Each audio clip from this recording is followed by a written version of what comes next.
Have you ever wondered how far love, jealousy, or revenge might drive an otherwise civilized person to insanity? Welcome back, dear listener. I'm delighted you finally found your way here this evening. This fog has claimed more than a few travelers, but somehow you've arrived safely, and you're welcome. Tonight's presentation is Timeless Terrors number 179. Our story is The Case of Lady Sannox, first published in 1893 by the incomparable Sir Arthur Conan Doyle.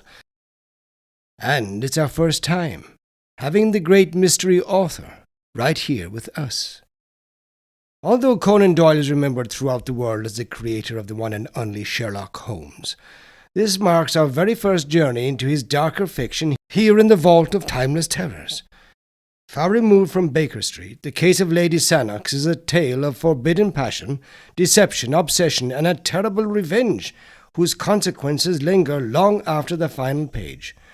So draw a little closer to the fire, leave the fog outside, and let us discover what awaits behind the respectable facade of Victorian society.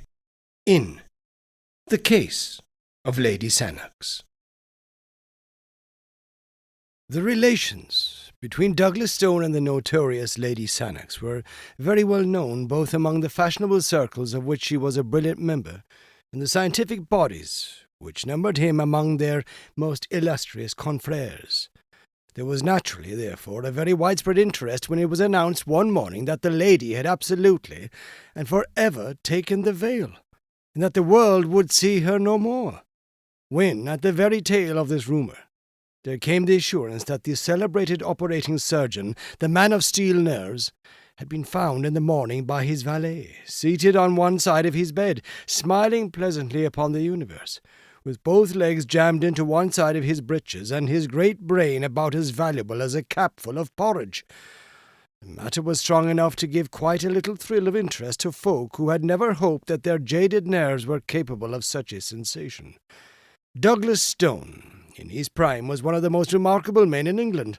Indeed, he could hardly be said to have ever reached his prime, for he was but 39 at the time of this little incident. Those who knew him best were aware that, famous as he was as a surgeon, he might have succeeded with even greater rapidity in any of a dozen lines of life. He could have cut his way to fame as a soldier, struggled to it as an explorer, bullied for it in the courts, or built it out of stone and iron as an engineer. He was born to be great, for he could plan what another man dare not do, and he could do what another man dare not plan. In surgery none could follow him. His nerve, his judgment, his intuition were things apart. Again and again his knife cut away death, but grazed the very springs of life in doing it, until his assistants were as white as the patient. His energy, his audacity, his full-blooded self-confidence, does not the memory of them still linger to the south of Marylebone Road and the north of Oxford Street? His vices were as magnificent as his virtues, and infinitely more picturesque. Large as was his income, and it was the third largest of all professional men in London, it was far beneath the luxury of his living. Deep in his complex nature lay a rich vein of sensualism, at the sport of which he placed all the prizes of his life. The eye, the ear, the touch, the palate, all were his masters.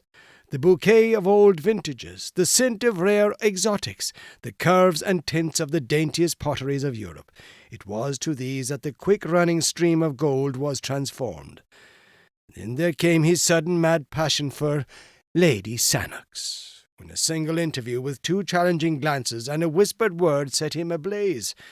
She was the loveliest woman in London, and the only one to him.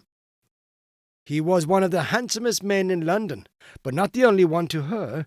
She had a liking for new experiences, and was gracious to most men who wooed her. It may have been cause, or it may have been effect, that Lord Sannox looked 50, though he was but 36. He was a quiet, silent, neutral-tinted man. This lord, with thin lips and heavy eyelids, much given to gardening, and full of home-like habits. He at one time been fond of acting, had even rented a theatre in London, and on its boards had first seen Miss Marian Dawson, to whom he had offered his hand, his title, and the third of a county. Since his marriage, his early hobby had become distasteful to him. Even in private theatricals, it was no longer possible to persuade him to exercise the talent which he had often showed that he possessed. He was happier with a spud and a watering can among his orchids and chrysanthemums. It was quite an interesting problem whether he was absolutely devoid of sense or miserably wanting in spirit. Did he know his lady's ways and condone them, or was he a mere blind, doting fool? It was a point to be discussed over the teacups in snug little drawing-rooms, or with the aid of a cigar in the bow windows of clubs. Bitter and plain were the comments among men upon his conduct. There was but one who had a good word to say for him, and he was the most silent member in the smoking-room. He had seen him break in a horse at the university, and it seemed to have left an impression upon his mind. But when Douglas Stone became the favourite, all doubts as to Lord Sannox's knowledge or ignorance were set forever at rest. There was no subterfuge about Stone. In his high-handed, impetuous fashion, he set all caution and discretion at defiance. The scandal became notorious. A learned body intimated that his name had been struck from the list of its vice-presidents. 2 friends implored him to consider his professional credit. He cursed them all 3, and spent 40 guineas on a bangle to take with him to the lady. He was at her house every evening, and she drove in his carriage in the afternoons. There was not an attempt on either side to conceal their relations, but there came at last a little incident to interrupt them.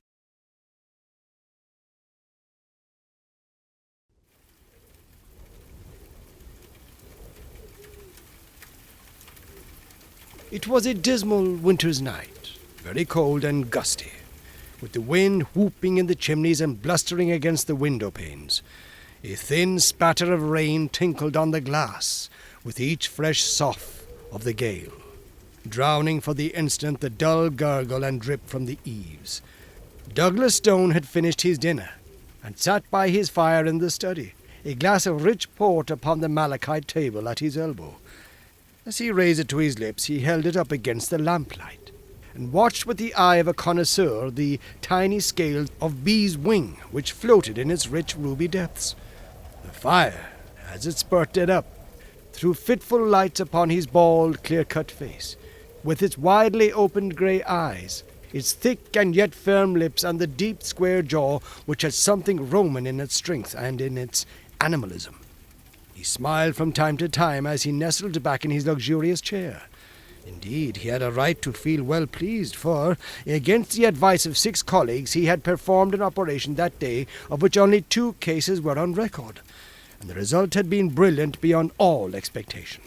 No other man in London would have had the daring to plan, or the skill to execute such a heroic measure. But he had promised Lady Sannox to see her that evening, and it was already 8:30. His hand was outstretched to the bell to order the carriage, when he heard the dull thud of the knocker.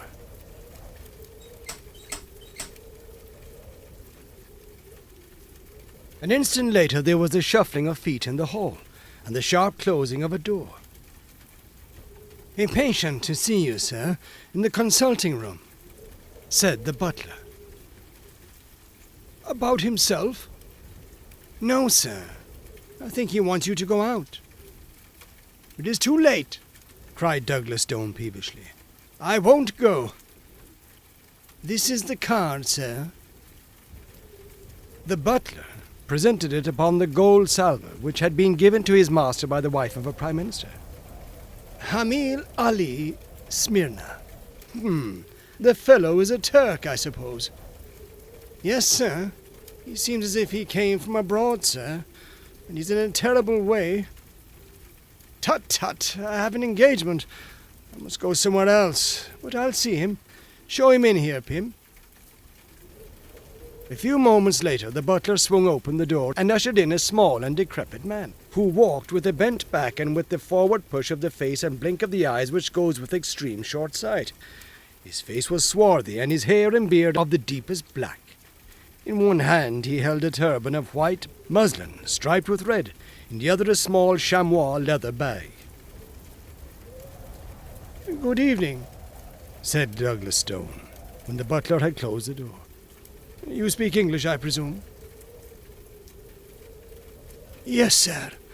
I am from Asia Minor, but I speak English when I speak slow. You wanted me to go out, I understand? Yes, sir. I wanted very much that you should see my wife. I could come in the morning, but I have an engagement which prevents me from seeing your wife tonight.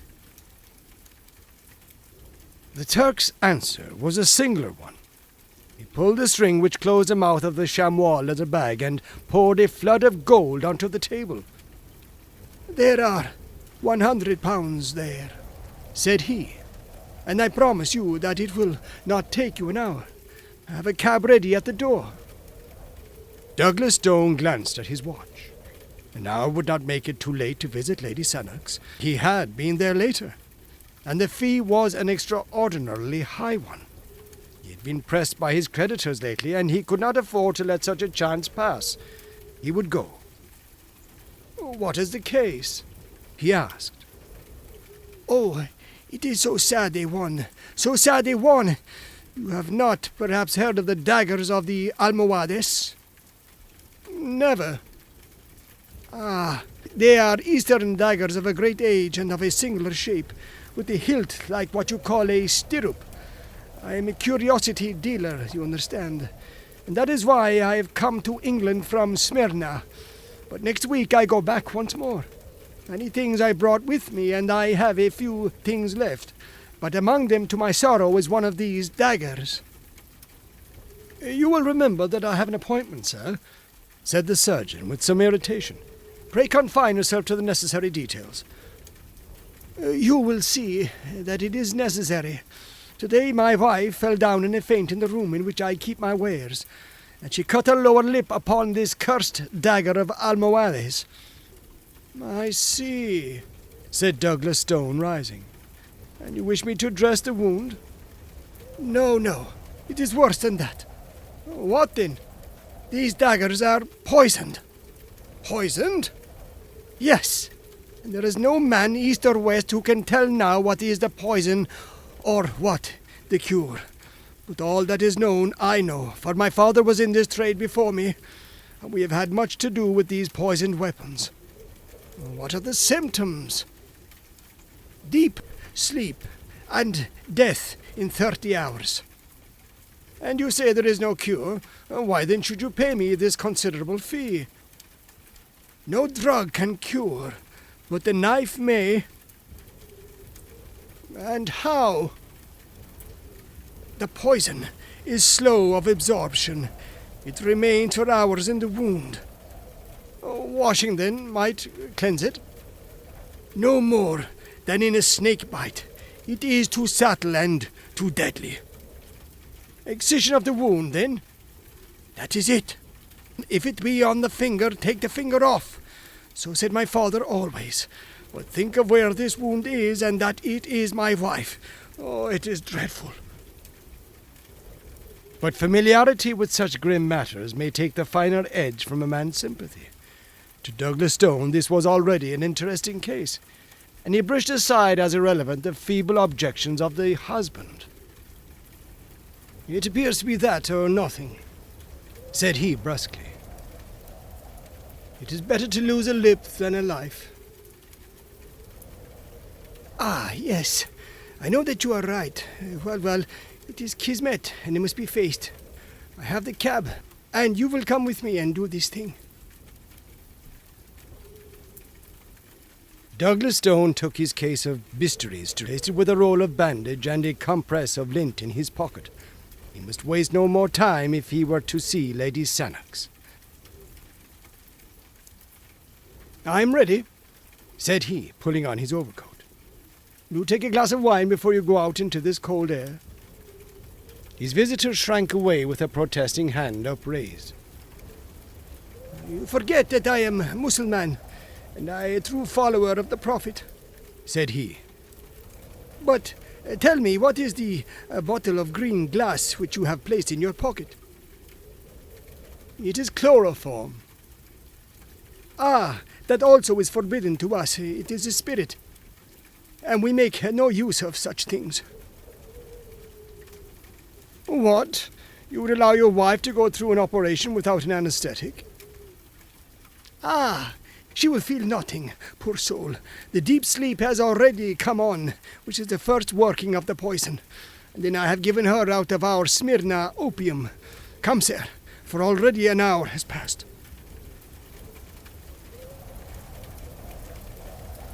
As they stepped out into the darkness, a sheet of rain was driven in upon their faces, and the hall lamp which dangled from the arm of a marble caryatid went out with a fluff.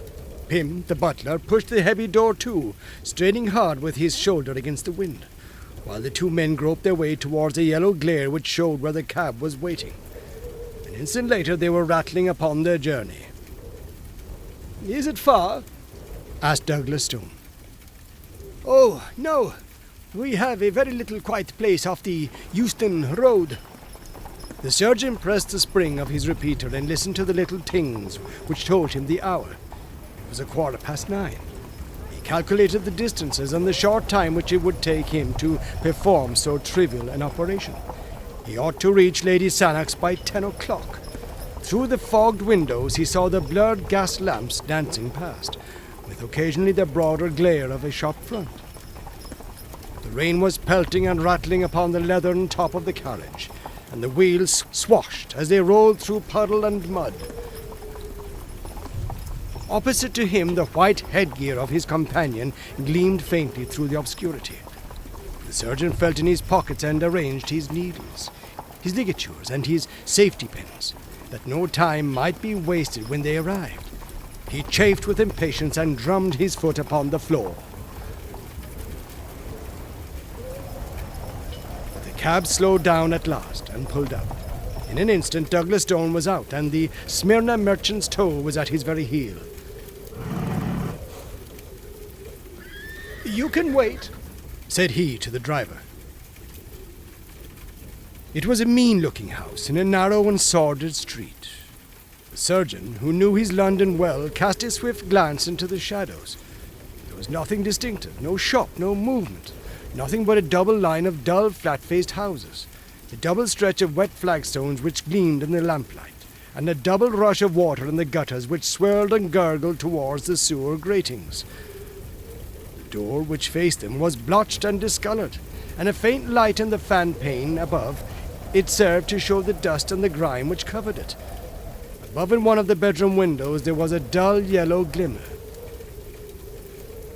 The merchant knocked loudly, and as he turned his dark face towards the light, Douglas Stone could see that it was contracted with anxiety. A bolt was drawn, and an elderly woman with a taper stood in the doorway, shielding the thin flame with her gnarled hand. "Is all well?" gasped the merchant. "She is, as you left her, sir." "She has not spoken?" "No. She's in a deep sleep." The merchant closed the door, and Douglas Stone walked down the narrow passage, glancing about him in some surprise as he did so. There was no oilcloth, no mat, no hat rack. Deep grey dust and heavy festoons of cobwebs met his eyes everywhere. Following the old woman up the winding stair, his firm footfall echoed harshly through the silent house. There was no carpet. The bedroom was on the second landing. Douglas Stone followed the old nurse into it with the merchant at his heels. Here at last there was furniture and to spare. The floor was littered and the corners piled with Turkish cabinets, inlaid tables, coats of chainmail, strange pipes and grotesque weapons. A single small lamp stood upon a bracket on the wall. Douglas Stone took it down and, picking his way among the lumber, walked over to a couch in the corner, on which lay a woman, dressed in the Turkish fashion with yashmak and veil. The lower part of the face was exposed, and the surgeon saw a jagged cut which zigzagged along the border of the under lip. "You will forgive the yashmak," said the Turk. "You know our views about women in the East." But the surgeon was not thinking about the yashmak. This was no longer a woman to him. It was a case. He stooped and examined the wound carefully. There are no signs of irritation," said he. "We might delay the operation until local symptoms develop." The husband wrung his hands in uncontrollable agitation. "Oh, sir, he cried. "Do not trifle. You do not know. It is deadly. I know. I give you my assurance that an operation is absolutely necessary. Only the knife can save her." "And yet I am inclined to wait," said Douglas Stone. "That is enough," the Turk cried angrily. "Every minute is of importance, and I cannot stand here and see my wife allowed to sink. It only remains for me to give you my thanks for having come, and to call in some other surgeon before it is too late." Douglas Stone hesitated. To refund that £100 was no pleasant matter, but of course if he left the case he must return the money. And if the Turk were right, and the woman died, his position before a coroner might be an embarrassing one. "You have had a personal experience of this poison?" he asked. "I have." "And you assure me that an operation is needful?" "I swear it by all that I hold sacred." "The disfigurement will be frightful." "I can understand that the mouth will not be a pretty one to kiss." Douglas Stone turned fiercely upon the man. The speech was a brutal one, but the Turk has his own fashion of talk and of thought, and there was no time for wrangling. Douglas Stone drew a bistoury from his case, opened it, and felt the keen straight edge with his forefinger. Then he held the lamp closer to the bed. Two dark eyes were gazing up at him through the slit in the yashmak. They were all iris, and the pupil was hardly to be seen.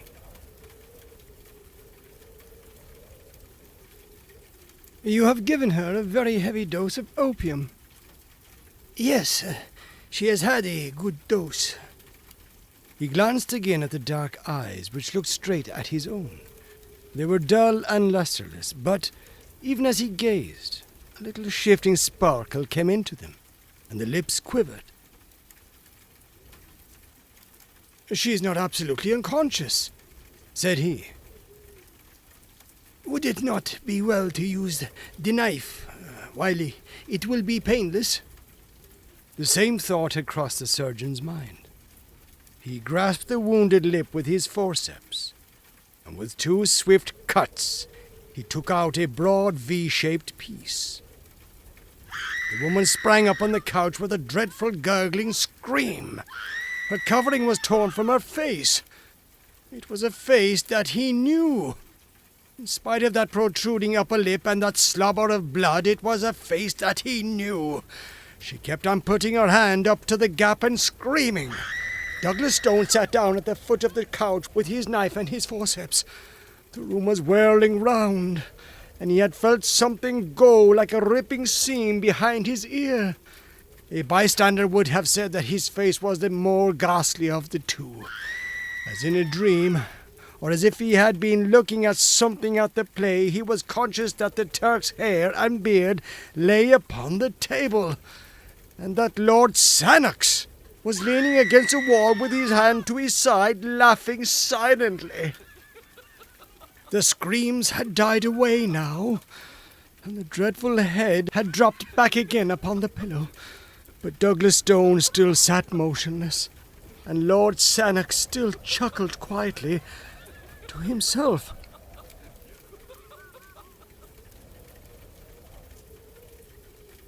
"It was really very necessary for Marion, this operation," said he. "Not physically, but morally, you know, morally." Douglas Stone stooped for yards, and began to play with the fringe of the coverlet. His knife tinkled down upon the ground, but he still held the forceps and something more. "I had long intended to make a little example," said Lord Sannox, suavely. "Your note of Wednesday miscarried, and I have it here in my pocketbook. I took some pains in carrying out my idea. The wound, by the way, was from nothing more dangerous than my signet ring." He glanced keenly at his silent companion, and cocked the small revolver which he held in his coat pocket, but Douglas Stone was still picking at the coverlet. "You see, you have kept your appointment after all," said Lord Sannox. And at that Douglas Stone began to laugh. He laughed long and loudly, but Lord Sannox did not laugh now. Something like fear sharpened and hardened his features. He walked from the room, and he walked on tiptoe. The old woman was waiting outside. "Attend to your mistress when she awakes," said Lord Sannox. Then he went down to the street. The cab was at the door, and the driver raised his hand to his hat. "John," said Lord Sannox, "you will take the doctor home first. He will want leading downstairs, I think. Tell his butler that he has been taken ill at a case." "Very good, sir." "Then you can take Lady Sannox home." "Now about yourself, sir." "Oh, my address for the next few months will be Hotel de Roma, Venice. Just see that the letters are sent on. Tell Stevens to exhibit all the purple chrysanthemums next Monday, and to wire me the result."